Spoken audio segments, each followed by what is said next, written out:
Donc bonsoir docteur Charbonnier. Bonsoir. Donc merci d'avoir accepté notre invitation. C'est moi qui vous remercie de m'accueillir chez vous. Merci. Donc vous êtes anesthésiste réanimateur. Oui, c'est ça. Et donc vous travaillez à Toulouse, hein? À Toulouse, oui. J'ai toujours travaillé à Toulouse, en fait. J'ai fait quelques petites escapades à droite à gauche, puis je suis revenu à Toulouse. Et donc l'endroit où j'ai appris la médecine, la réanimation, l'anesthésie, et voilà. Et puis après j'ai fait un petit compagnonnage rapide, et puis je suis revenu à Toulouse. Belle région, d'ailleurs. Ouais. Donc je voulais savoir si vous vous intéressez donc au phénomène NDE. Donc en anglais ça donne Near Death Experience, expérience de mort imminente. Et justement je voulais poser la question, justement vous n'êtes pas trop d'accord avec ce terme? Non. Et je voulais savoir pourquoi. Je suis pas d'accord parce que c'est un terme qui est aujourd'hui dépassé. En fait, c'est Raymond Moody qui, dans les années 70, a parlé le premier d'expérience de mort imminente, parce qu'il ne connaissait pas de façon très précise l'état du cerveau de ces personnes qui ont vécu ces expériences-là. Alors, l'état du cerveau est assez surprenant. Il faut savoir que dans les 15 secondes qui suivent un arrêt cardiaque, le cerveau s'arrête. Et on a aujourd'hui des preuves bien rationnelles et concrètes de ça. On a pu mesurer les électroencéphalogrammes, ils deviennent plats dans les 15 secondes. Autant dire que la définition de la mort clinique étant l'arrêt du fonctionnement cérébral, toutes les personnes qui ont vécu un arrêt cardiaque sont bien revenues de la mort. Elles sont revenues d'une mort clinique. Parce que même dans les conditions optimales de surveillance du cœur, c'est-à-dire en milieu de réanimation, on a mesuré qu'il y avait une période incompressible de 2 minutes avant que les premiers secours se passent. Autant dire donc que toutes ces personnes sont bien revenues de la mort. On peut plus dire aujourd'hui personne n'est revenu de la mort clinique. Eh bien oui, grâce au progrès de la réanimation, ces personnes reviennent d'une mort clinique. Et elles sont revenues parce qu'on est allé les chercher. Ce qui est très surprenant, c'est qu'il y a encore des médecins, même qui s'occupent des NDE, qui connaissent pas ces notions. Et alors ils disent personne n'est revenu de la mort. Ben oui, les gens sont bien revenus de la mort clinique. Puisque la définition de la mort clinique, je répète, c'est très précis, c'est l'arrêt du fonctionnement cérébral. Justement, en fait, il y a plusieurs théories sur les expériences de mort imminente. Là, il parle souvent de soucis d'oxygénation du cerveau, en fait, qui peut provoquer donc le passage dans un tunnel, l'impression de passer dans un tunnel.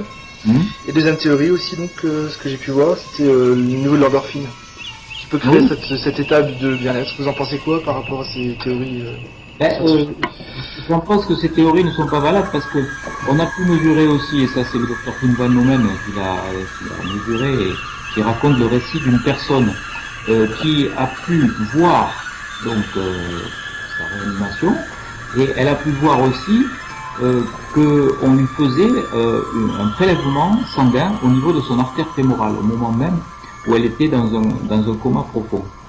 Et donc on a pu mesurer, puisque c'était le but de l'examen, on a pu mesurer le taux d'oxygène dans le sang artériel et le taux de gaz carbonique au moment précis où la personne était hors de son corps, elle assistait au prélèvement. Donc, et on a vu que cet oxygène était tout à fait normal, à des taux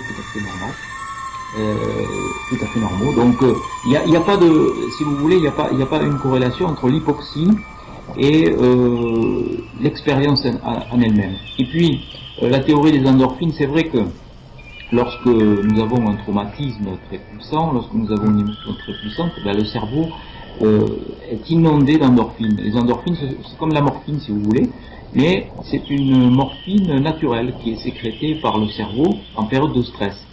Et c'est pour cela qu'on a une certaine euphorie, on a une certaine antalgie aussi. On a des gens qui sont presque indolores. C'est assez curieux. Moi, c'est ce qui m'a surpris quand je faisais du SAMU, c'est qu'on a des gens qui sont cassés de partout, et puis on se dit mais ils doivent souffrir terriblement. Eh bien non, pas tant que ça, parce qu'ils ont une inondation d'endorphines qui fait qu'ils sont complètement soulagés de façon naturelle. Bien sûr, on rajoute aussi de la morphine pour les soulager un petit peu plus et pour anticiper après le moment où cette endorphine sanguine, le taux, va diminuer. Mais toutes ces théories, que ce soit les théories d'hypoxie, il y a eu aussi les théories d'hypercapnie, les théories des récepteurs GABA, les récepteurs endorphinergiques, kétaminergiques, enfin des termes savants qui montreraient qu'il y ait des dysfonctionnements métaboliques au niveau du cerveau lors de ces arrêts cardiaques, mais ça ne saurait pas expliquer pourquoi quelqu'un qui est dans un état de mort clinique est capable de voir, d'entendre et de comprendre tout ce qui se passe autour d'elle. C'est ça qui ne colle pas avec l'hallucination. Comment quelqu'un en arrêt cardiaque est capable de décrire sa réanimation, est capable de décrire ce qui se passe dans une salle d'attente au même moment, ou même à des kilomètres de là, alors ça c'est encore plus hallucinant, au moment même où son cerveau ne fonctionne plus, on a l'impression que le cerveau est finalement un filtre de conscience, et que lorsque le cerveau s'arrête, la conscience devient beaucoup plus performante.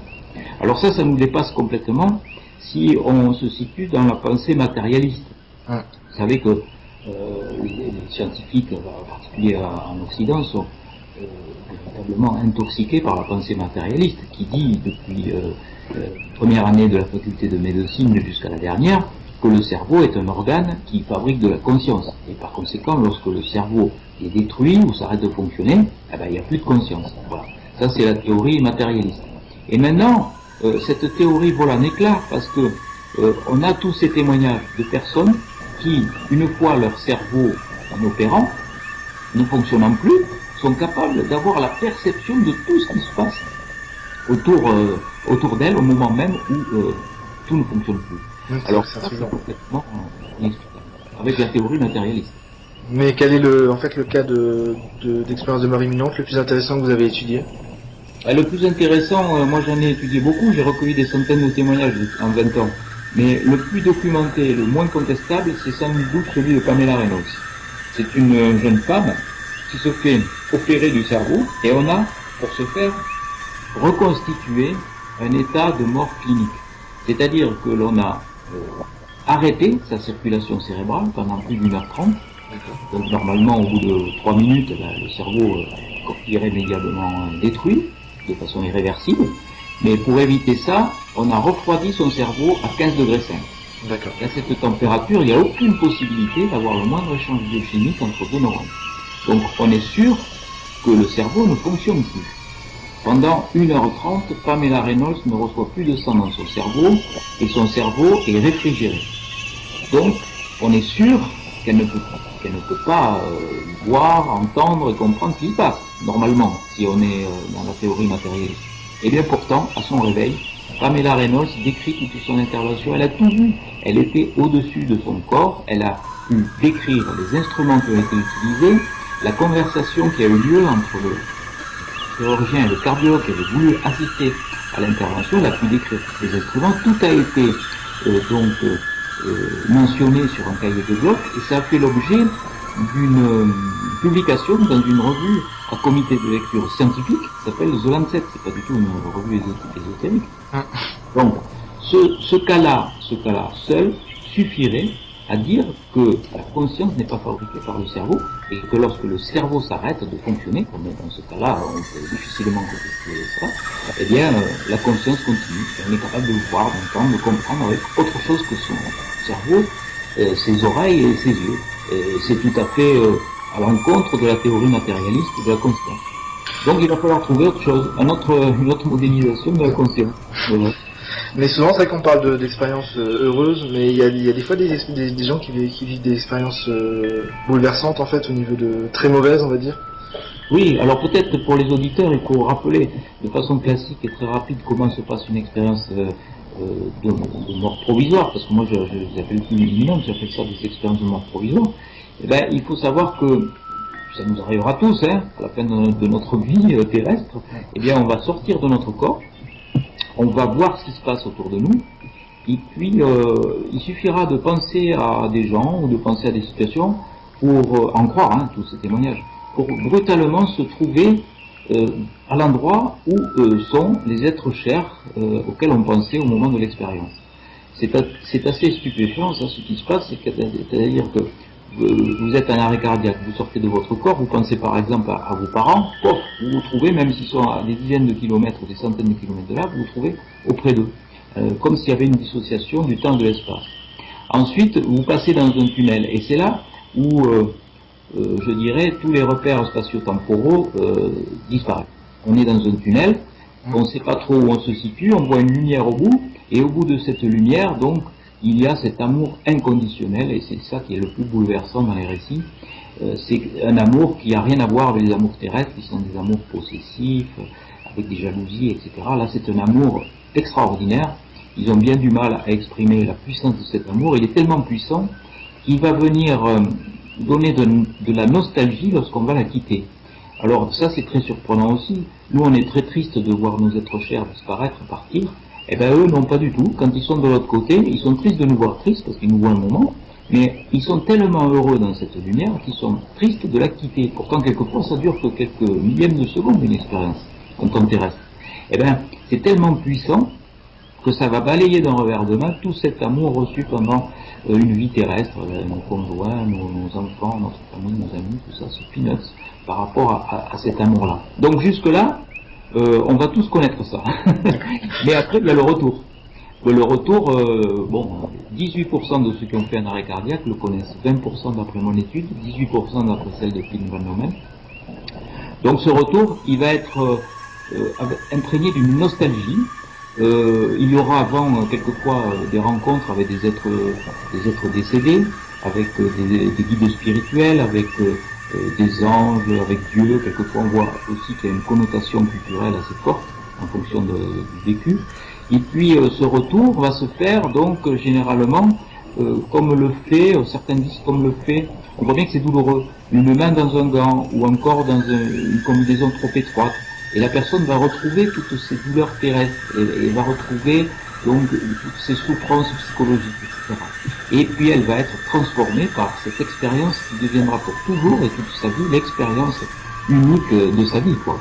Donc ces gens sont transformés, ils vont se détacher des valeurs matérielles de cette planète, ils vont essayer de distribuer un petit peu de ce bonheur qu'ils ont connu dans la lumière.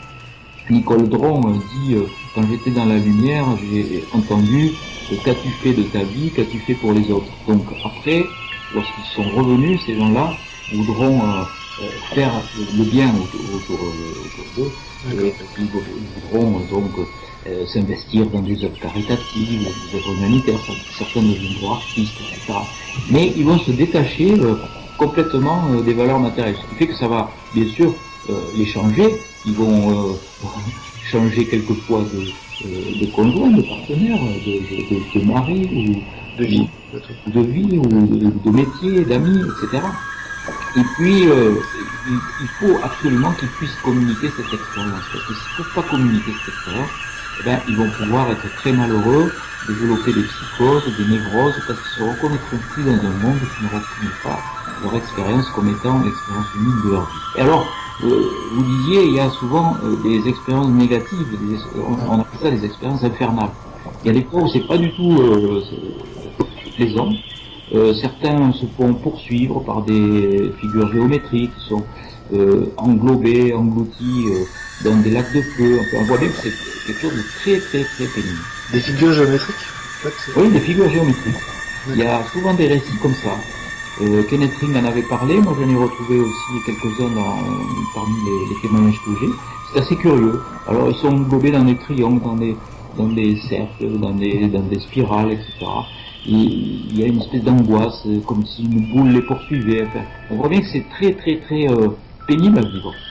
Et pourtant, ces gens-là, alors Kenneth Ring avait d'abord fait une étude prospective en disant que il y avait davantage de ces expériences négatives chez les toxicomanes et les suicidés, c'était loupé bien sûr, puisqu'ils sont revenus, mais en fait non, une étude prospective plus large a montré que non, il n'y en avait pas plus dans cette population-là qu'ailleurs, et on ne sait pas pourquoi, aucun facteur prédictif. Du reste, pour faire l'expérience en elle-même, pourquoi c'est 18%, pourquoi pas les autres, on ne sait pas non plus, on n'a pas pu dégager dans les études scientifiques une prédilection particulière pour une population, pas à risque, mais une population qui était susceptible de faire ce genre d'expérience. Donc on ne sait pas pourquoi, mais ce qui est très intéressant, c'est que la plupart du temps, ces gens en font une expérience positive. On pourrait se dire, bah dis donc, ils ont vu comment ça se passait de l'autre côté, c'est pas très glorieux, et ils vont avoir peur de mourir, ces gens-là. Ben non, pas du tout. À condition de pouvoir intégrer l'expérience, et qu'elle soit écoutée aussi, eh ben, ils vont plutôt voir ça comme un avertissement de l'au-delà, leur demandant de changer leur comportement terrestre, parce que sinon, ça va mal se passer de l'autre côté, vous voyez. D'accord. Donc, ils vont être changés pareil.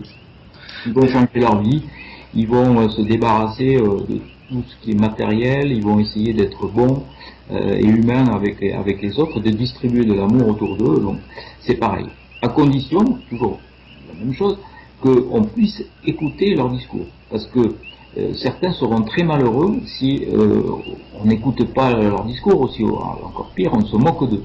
Et malheureusement, c'est souvent dans le monde médical qu'il y a le plus de moquerie par rapport à ces expériences, parce que c'est mal connu. C'est pourquoi c'est essentiellement un travail d'information qui va compter dans les futures années pour que toutes ces personnes, parce qu'il y en aura de plus en plus de gens qui seront réanimés d'arrêt cardiaque, puissent s'exprimer.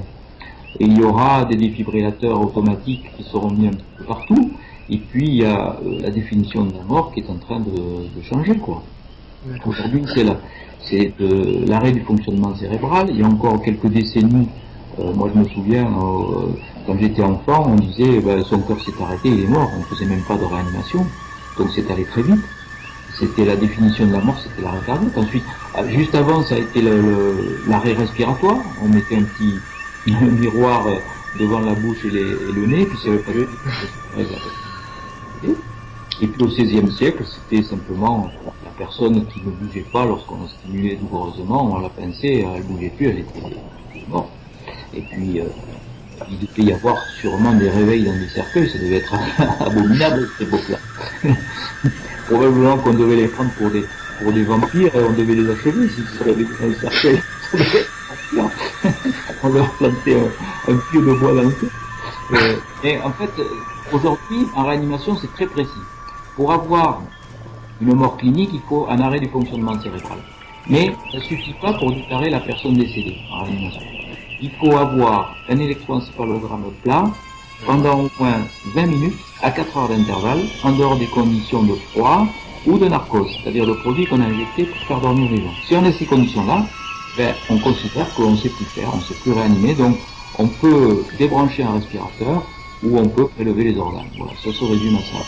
Donc vous voyez que ça évolue et il est probable que d'ici quelques décennies, la définition de la mort aura encore bougé. On aura encore bougé les lignes de cette frontière. Mais oui, ces personnes qui ont vécu des arrêts cardiaques sont bien revenues d'une mort clinique. C'est pas jouer sur les mots, c'est la vérité. Ils sont revenus de la mort et elles nous racontent dans 18% des cas comment ça s'est passé. Donc c'est assez émouvant d'entendre. Mais est-ce que ça touche toutes les religions, on va dire Alors oui, ça touche toutes les religions. Là aussi, Pinman a fait une étude prospective très intéressante puisqu'il a essayé de voir s'il y avait une projection par rapport aux religions. Ben non, il y en a autant chez les bouddhistes, chez les musulmans, chez les protestants, chez les catholiques. Le côté religieux ne va pas être renforcé, c'est plutôt le côté spirituel. Ça n'a rien à voir, la spiritualité et la religion, parce que la spiritualité, la définition que donnent les expérienceurs, c'est plutôt être dans la reliance avec les forces cosmiques et telluriques. C'est comme ça qu'il l'exprime, c'est pas moi. C'est pas du tout être dans les dogmes, c'est pas du tout être dans les sanctions disciplinaires, dans la hiérarchie sociale, comme c'est le cas dans toutes les religions. On peut être religieux et spirituel, c'est vrai, mais bien souvent, on a des religieux qui sont pas très spirituels, quand ils se massacrent entre eux.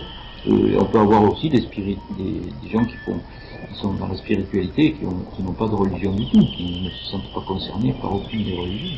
Donc c'est complètement différent. Ils vont être transformés. Kenneth Ring a étudié ça de la façon suivante.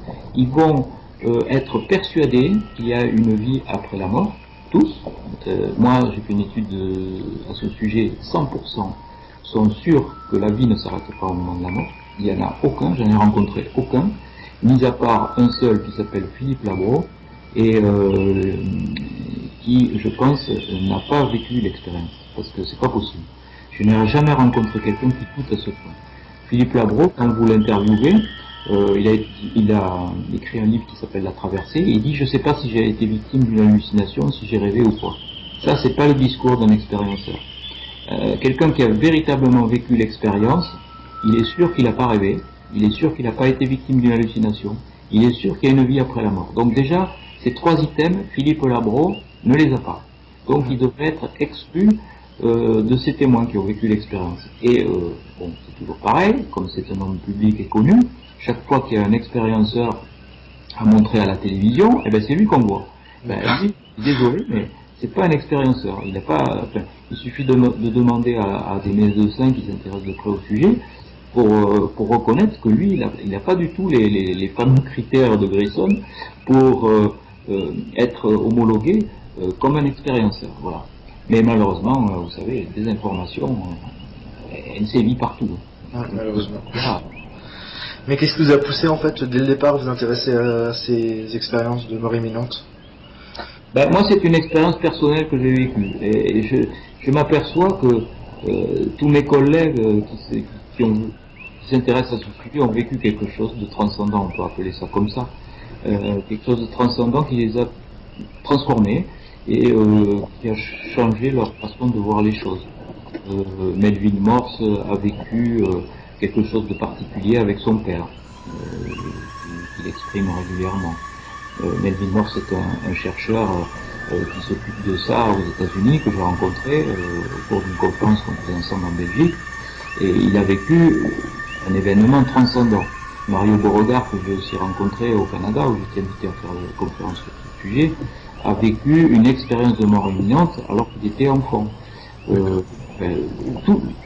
Toutes les personnes qui s'intéressent à ça, et lui il a consacré une bonne partie de sa vie à cette étude. Et moi j'ai vécu une expérience personnelle en SAMU, je vais vous la raconter rapidement, et m'a fait complètement changer la vie. Avant j'étais plutôt un matérialiste, un rationnaliste matérialiste, je pensais que le cerveau est un organe qui fabriquait la conscience, comme la majorité de mes collègues actuellement, médecins, et que lorsque le cerveau s'arrêtait, ben, la conscience s'arrête aussi, quoi, voilà.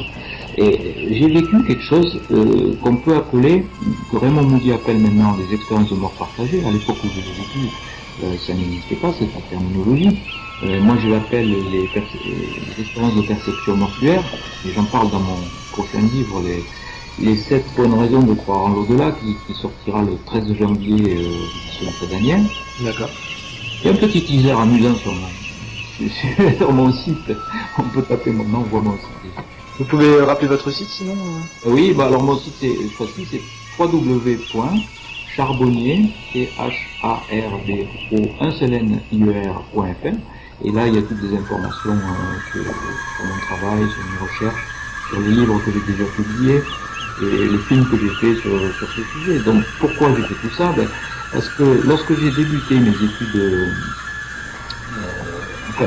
j'étais plutôt à la fin de mes études médicales, j'allais faire la médecine générale à la campagne, et puis j'ai voulu m'inscrire dans un stage de SAMU.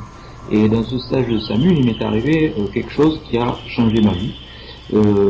Après ce quelque chose qui a changé ma vie, j'ai voulu devenir réanimateur pour savoir comment la conscience fonctionnait. Et j'ai voulu m'investir à fond sur ces expériences de mort imminente en étudiant, en faisant des recherches. Alors je vous explique, c'était en SAMU, c'était un accident grave, comme il y en a souvent, c'est-à-dire qu'il y a beaucoup de moments, c'est-à-dire qu'il y a beaucoup d'émotions, il y a beaucoup de panique aussi, des gens qui courent dans tous les sens, il y a des gyrophares, tout ça.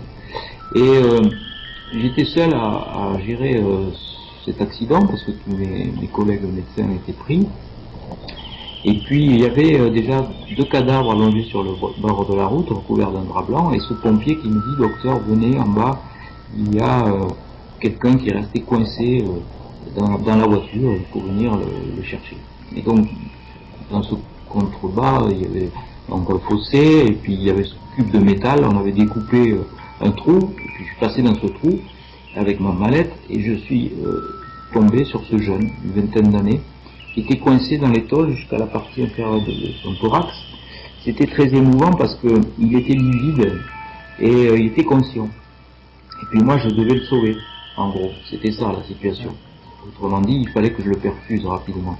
Parce que si on perfuse pas rapidement ces blessés, il y a une hémorragie interne, ils ont perdu du sang par des lésions d'écrasement, il faut vite remplacer le sang perdu par des perfusions, de façon à ce que le cœur ne s'arrête pas. Et là, du fait de mon inexpérience, mon émotion, tout un tas de choses, je revois encore cette scène, chaque fois que j'en parle, je revois ma main tremblante sur ce bras livide qui fouillait encore et encore pour retrouver la veine et puis qu'il ne la trouvait pas.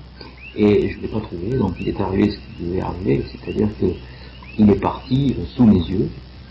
C'était très émouvant.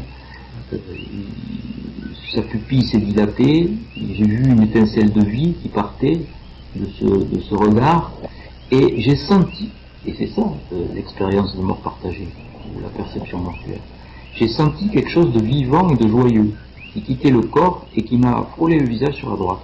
C'était vivant, joyeux, et c'est parti haut. Alors ça peut sembler complètement absurde. Pour un rationaliste matérialiste, il est fou, celui-là est cinglé.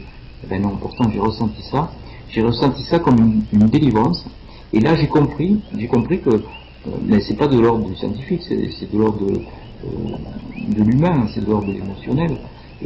J'ai compris comment nous étions faits, en fait. Nous sommes un véhicule terrestre habité par une entité, et cette entité quitte le corps au moment de la mort. Ça m'a semblé d'une logique implacable à ce moment-là. Mais justement, vous parlez justement du souffle de vie en fait qui est dans le corps, qui a pu être ressenti par des soignants. Oui. C'est le même phénomène alors Ben, c'est le même phénomène, et je me suis souvenu du livre de Moody, où ces gens disaient sortir de leur corps par le haut de leur crâne, comme je l'avais ressenti moi, et ça collait, quoi. Donc je me suis replongé dans toutes ces recherches, dans toutes ces études faites par Moody.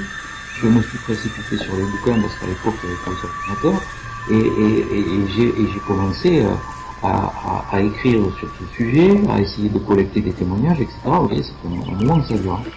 Et ce souffle de vie, en fait, ressenti par les gens qui sont proches de ceux qui vont partir de l'autre côté, il est souvent là. Et j'ai reçu, après avoir communiqué à ce sujet, j'ai reçu beaucoup de témoignages de soignants, d'infirmiers, surtout des infirmiers, parce que les médecins sont rarement au chevet du patient lorsqu'il passe de l'autre côté, et même des familles qui me disaient avoir elles-mêmes ressenti ce fameux souffle. Alors certains ont eu des visualisations de brouillard, de fumée, des impressions lumineuses aussi, qui quittaient le corps au moment de la mort. Jean-Pierre Postel, qui est un anesthésiste, qui est chef de service à Sarlat, en Dordogne, secteur de réanimation, a lui ressenti la même chose. Il a vu une fumée qui partait du corps de son père, et il s'est retrouvé dans le tunnel des fameux MDE avec son épouse qui était à ses côtés, qui est médecin, et son fils qui est infirmier, qui était aussi à ses côtés. Et ils ont vécu à trois la même expérience. Ça c'est très troublant parce que là on ne peut pas parler de dysfonctionnement cérébral, les trois personnes simultanément, tout à fait saines de corps et d'esprit, il n'y avait pas de manque d'oxygène dans la pièce, il n'y avait pas. On ne peut pas dire que c'est une hallucination due à un trouble métabolique du cerveau, de trois personnes en même temps. Et lorsqu'on interroge les trois personnes, elles ont vécu la même chose. Et elles ont vu le père qui partait dans la lumière. Ça c'est quand même impressionnant, ces témoignages-là. Surtout lorsque elles mettent en danger la crédibilité de quelqu'un qui a des responsabilités. Je veux dire, ce médecin, le docteur Postel, Jean-Pierre Postel, c'est quand même quelqu'un qui a des responsabilités, les chefs de service d'une unité de réanimation, bon, il communique dessus, il a écrit dessus, moi-même il m'a donné l'autorisation de publier son témoignage, donc c'est courageux de sa part, mais c'est risqué aussi. Mais enfin, on voit bien que tout ça bascule vers une espèce de logique qui nous dépasse complètement. Et ce n'est pas parce qu'on n'explique pas les phénomènes, ou qu'on ne les comprend pas, qu'on doit les nier. Et là, on a un devoir d'information à faire en disant, voilà, attention, on ne comprend pas tout. Alors, ça semble logique de dire ça, on ne comprend pas tout. Mais pourtant, certains disent encore, tout ça, ce sont des foutaises, je ne veux même pas en entendre parler. Beaucoup de collègues scientifiques ou médecins me disent, ces histoires, je ne veux même pas en entendre parler. Parce que ça les dérange tellement. Étant donné qu'ils ne l'expliquent pas, et que ça met à mal tout ce qu'ils ont appris sur les bancs de la faculté, eh bien, ils préfèrent ignorer l'information, l'occulter, la négliger, c'est tellement plus facile comme ça. Hein. C'est beaucoup plus difficile d'intégrer une information comme celle-là, en disant on ne comprend pas, mais l'information existe. Et moi, je pense... Oui. Pardon. Oui, je dis, moi je pense que quand on est un scientifique intellectuellement honnête, on ne doit négliger aucune information. On doit proposer un autre modèle de pensée, même s'il est faux, il est forcément faux, parce que la perfection n'existe pas, mais un modèle de pensée qui est, je dirais, en adéquation avec toute la phénoménologie qui nous entoure.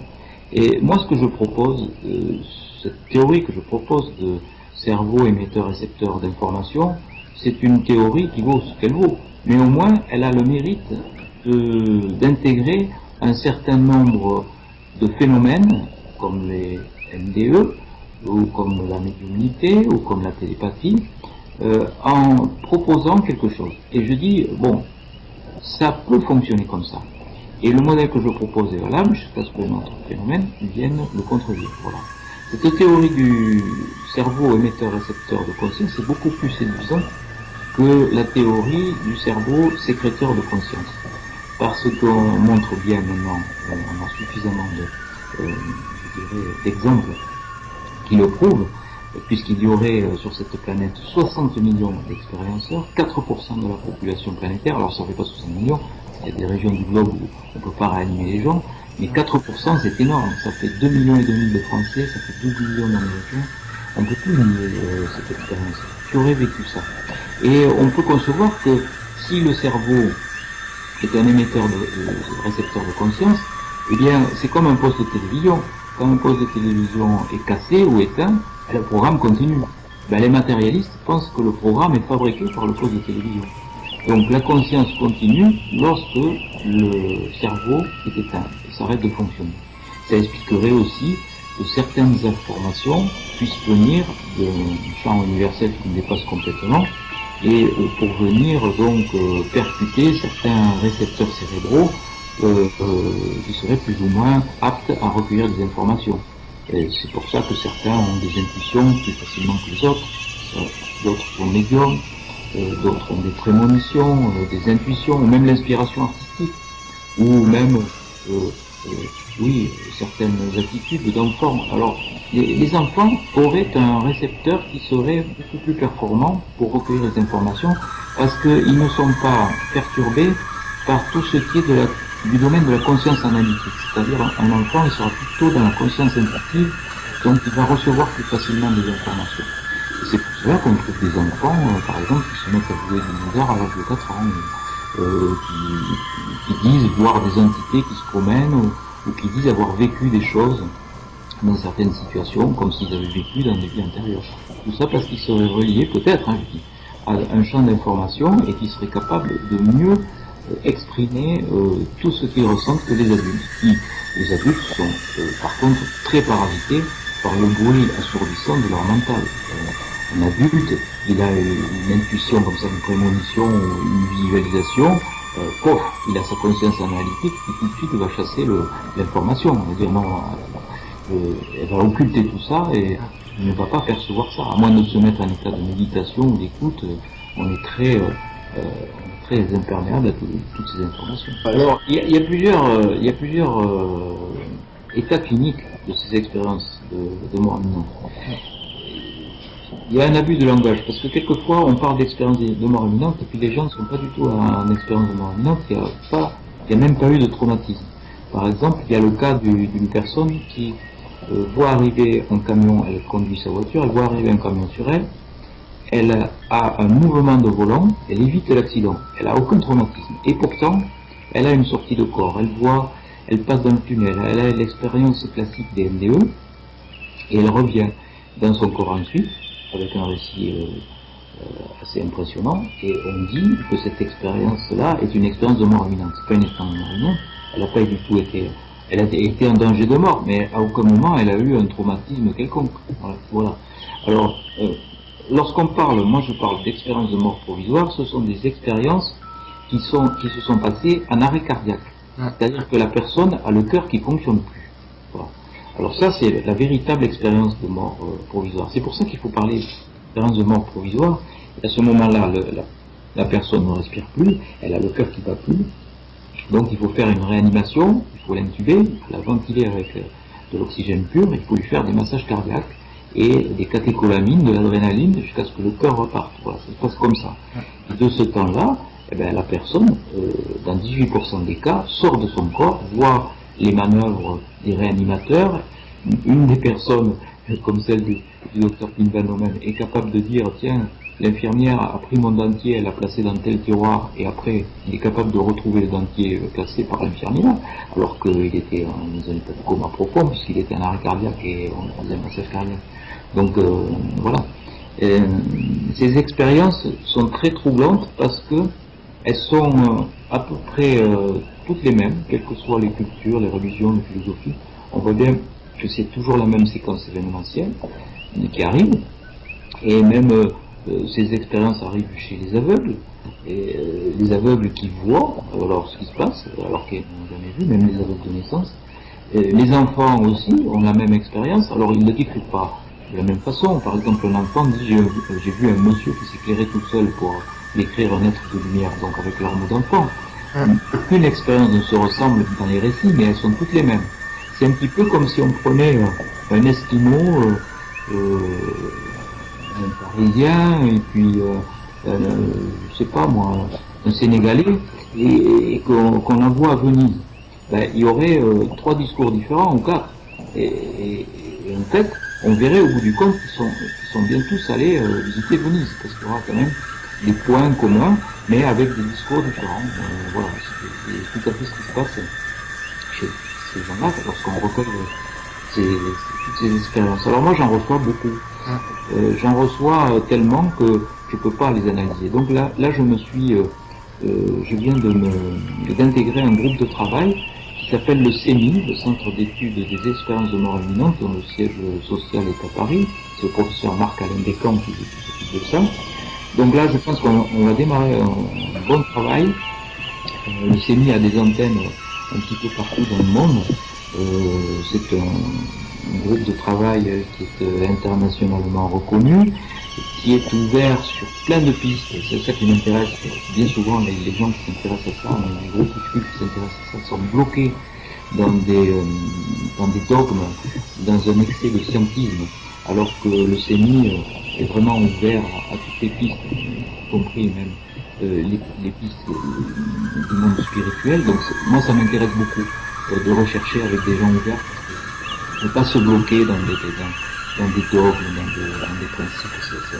Et il faut étudier de façon rigoureuse tous les témoignages, donc Michel, Paul, pour le faire. Donc ça, c'est mis. Il y a des psychologues, il y a des médecins qui travaillent dans ce groupe. Mais il faut aussi être suffisamment ouvert à toutes les pistes. Il faut avoir, je dirais, la certitude de l'exactitude en ce qui concerne la modélisation du phénomène. Lorsqu'on ne le comprend pas, eh ben, il faut être humble, il faut être d'une humilité fondamentale pour pouvoir analyser après tout le phénomène. Et après, donc, on peut proposer des pistes. Mais je travaille aussi avec des physiciens quantiques. John Stone, Emmanuel Ransford, qui m'a postfacé mon dernier livre, sont des physiciens quantiques. Et eux, ils sont ouverts aussi sur d'autres pistes intéressantes, avec une autre façon de voir les choses, avec les problèmes des sauts quantiques. En fait, tout ça, c'est bien compliqué, mais surtout quand on ne fait pas de physique quantique, moi j'ai du mal à les suivre, je les écoute. Le docteur Olivier Chambon, qui est psychiatre, qui m'a préfacé mon livre, Emmanuel Ransford, lui aussi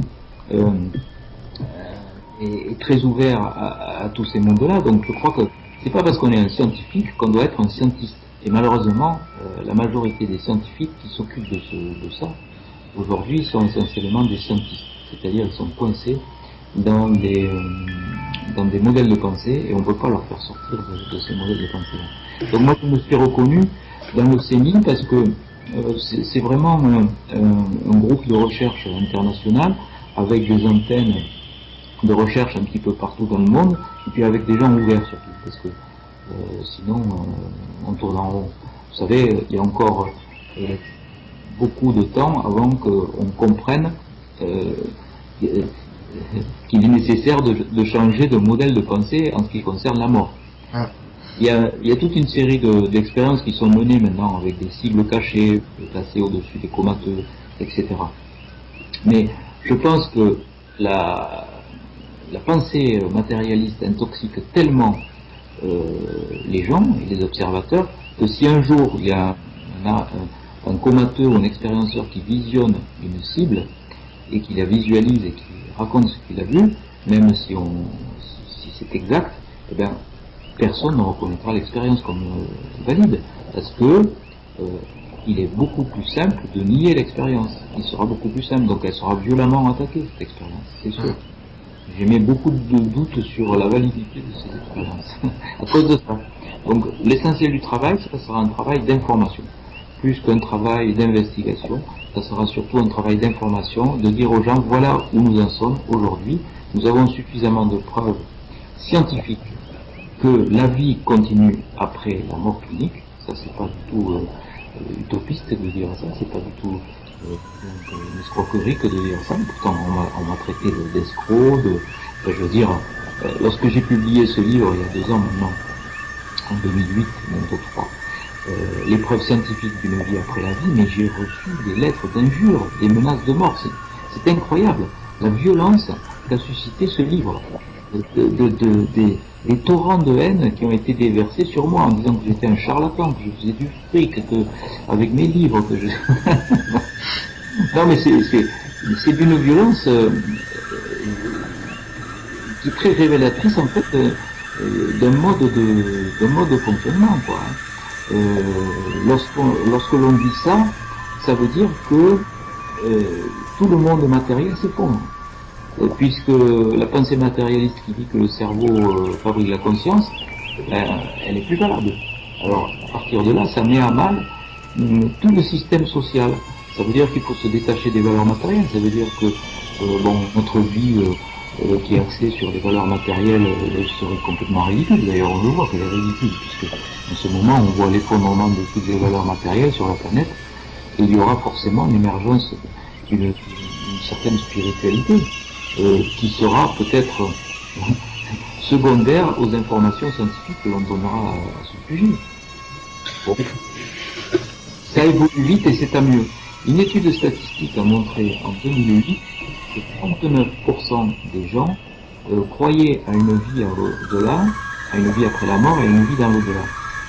On avait fait 26 ans avant la même enquête d'opinion, et on avait montré qu'il y avait seulement 4% de moins de personnes qui pensaient la même chose.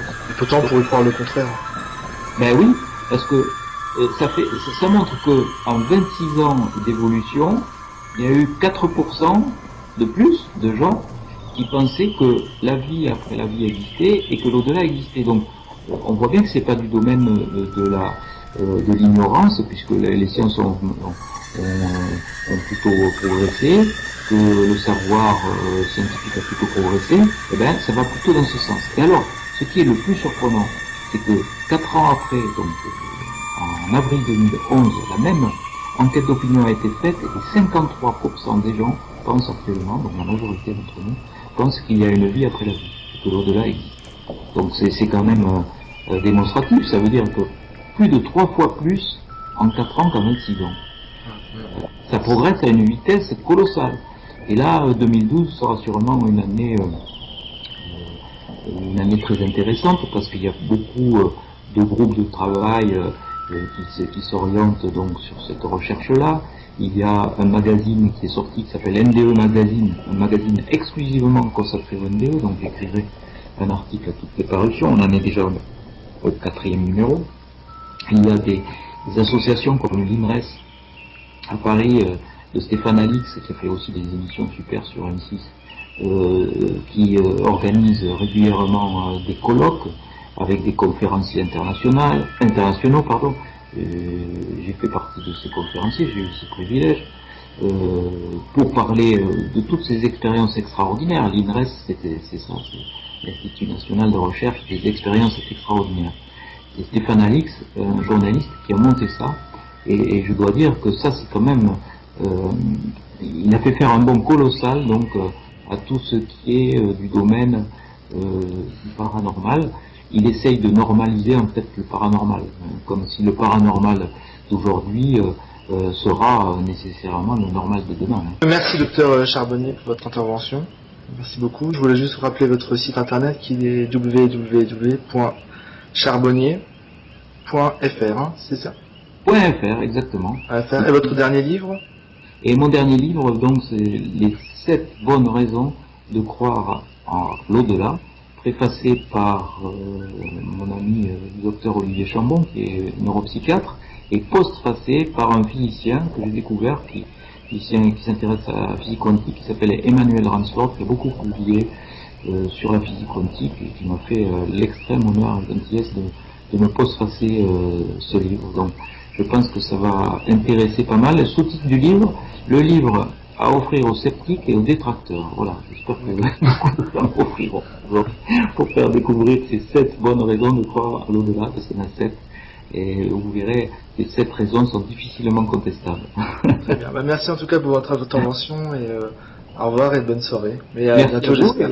Et peut-être à une prochaine fois, avec grand plaisir. Au revoir. Merci, au revoir.